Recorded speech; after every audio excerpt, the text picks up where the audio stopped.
Emeri sliced through the air with his sword as his feet danced gracefully across his cabin floor. Having safely escorted his ward into her cabin, Emeri had strode into his own. He was quickly stricken with boredom and decided to exercise to pass the time and keep his skills sharp. I was meant to be conscripted to the front lines of the eastern border. They could not have put me further from the action, not a babysitting job, no less.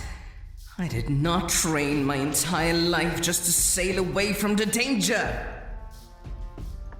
Emeri spun on his heel and used the momentum to swipe his sword at the imagined enemy before him. Nothing could calm Emeri's temper more thoroughly than to practice the basics of his swordplay. His mind was jumbled, filled with angered and confused thoughts. He couldn't grasp why his superiors would conscript him to such a quest. It hadn't been but 3 weeks since Emeri had passed his initiation into the Knights Guild, and he had been promised a conscription to fight on the faltering front lines of Eastern Nath. Instead, he was following some rich noble's brat to the ends of Ytralas, an unsuitable duty for a knight of his potential. He wanted to fulfill his real purpose. He wanted his revenge.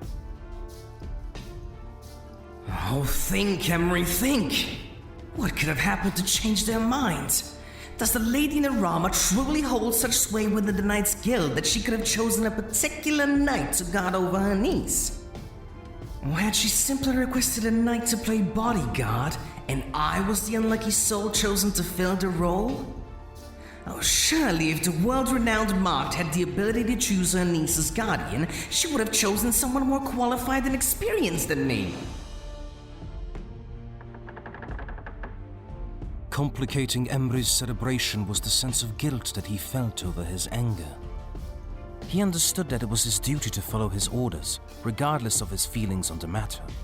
It was a matter of honor for Emeri to complete this quest, to prove himself the worthy knight he claimed to be.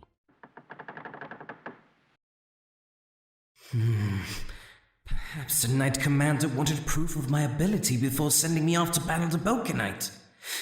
Maybe they will conscript me to the front lines once I've returned the rich brat home to Nath safely.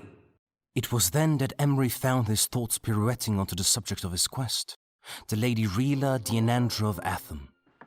He thought of the way that her greystone eyes had lit up like glittering silver coins whenever she had turned her gaze upon him, the way that her supple flesh had peeked out from the bust of her gown, the graceful way in which she seemed to float above the ground as she had walked through the city. Emeri chuckled softly to himself and thought, would it not be interesting if I'm proven right in assuming her interest? This expedition is meant to last for an entire rotation, after all. There will be plenty of time to test out my theory. Realizing that he had become engrossed within his impure thoughts and had lost his focus, Emeri shook his head to clear them and returned to his practice. It wasn't long before his thoughts returned to that of his mission as he swung his sword about the cabin. My rotations of training, all my hard work, all of my sacrifices, I cannot let them be for naught. Sir Forvalus would not have taken such an interest in me just to send me to the Western continent. Would he? Did he lie when he promised that I would be conscripted to the front lines? What of my revenge? What of my so-called destiny?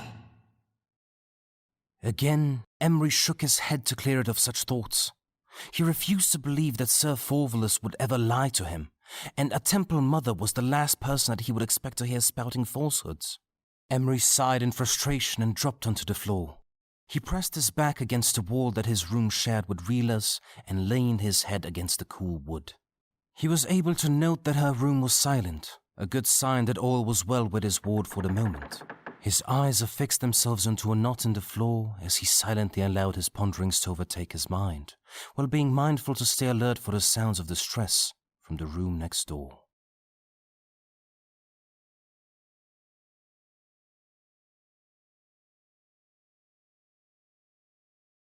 You might as well have been shouting from the rooftops that you're a wanted lad, you dumbass.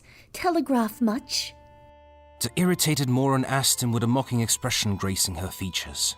She stood in Davomir's cabin, looking at him in disapproval as she scolded him.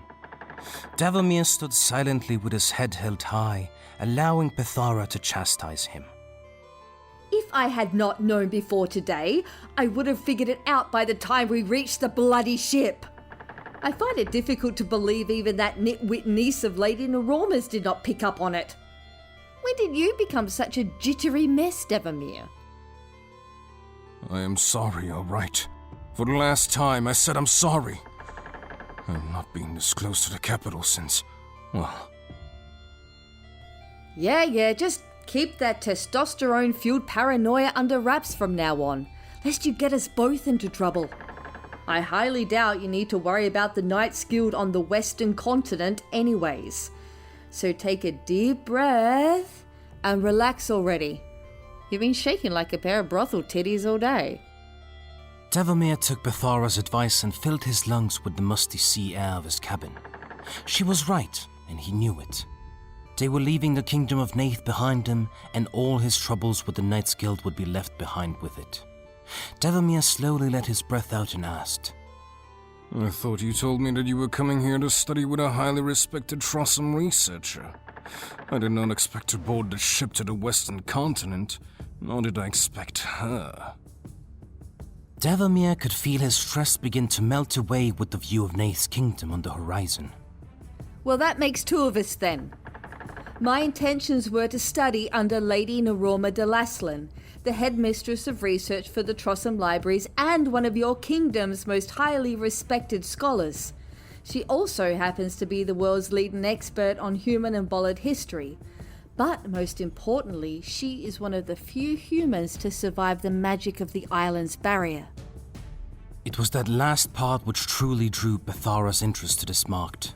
She would have paid nearly any price to gain access to the woman, and she was deeply displeased with this recent turn of events. 'Twas not until I received the last raven that I was informed 'twould not be possible. 'Tis all bloody mysterious and curious to me. If there was anyone in this world to be invested in this campaign, 'twould be that lass. And yet she has sent her niece in her stead. Why? Pethara tapped a finger against her cheek, clearly lost in thought. Davomir rubbed his fingers over his suddenly throbbing temples. The unpleasant headache had been growing progressively worse throughout the day. Does it matter? I thought you wanted to research the Isles, not some old woman. Pethara snorted but didn't respond. Suddenly feeling agitated, Davomir went on to ask, Would you mind musing about this elsewhere? I have a headache. Without a word of reply, still lost in thought, Pethara wandered over to the door and let herself out. As soon as the door to his cabin closed, Davomir laid down on his cot to nap. Though he loved his traveling companion dearly, Pethara certainly knew how to get on his nerves at times. He imagined that this is what it would feel like to grow up with an older sister. She had barged into his cabin to yell at him, but he knew that her intentions were good. Should Davomir be exposed before the ship made land, they would be forced to kill all of the passengers and take over the ship. A deed neither he nor Pethara would prefer to enact. Pethara, on the other hand, was freshly awake with most of the world. She was ready to dig in for the day's studies and was hopeful that she could uncover something new. There was plenty of information for her to brush up on before they reached the lands of the Western continent. Her knowledge of the geography there was lacking, and Pethara hated to feel ignorant. She entered her own cabin and sat up on the floor, pulling papers from her satchel and poring over them. The papers contained information about the continent, the Isles of Pi, and the flying cities of the Bollard, along with many other topics of interest. As the Undine rolled over the choppy blue waters of the Nashinan Sea, there rose broad, scale-covered, and sharp-tipped plates behind it.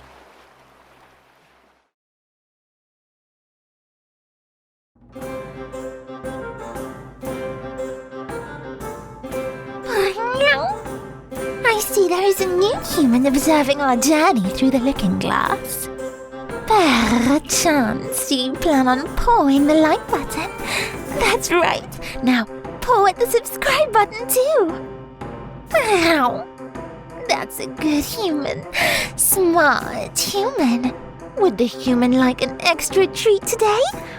Well, it just so happens that I've added a link to the description box for you that grants you magical passage onto our Patreon page.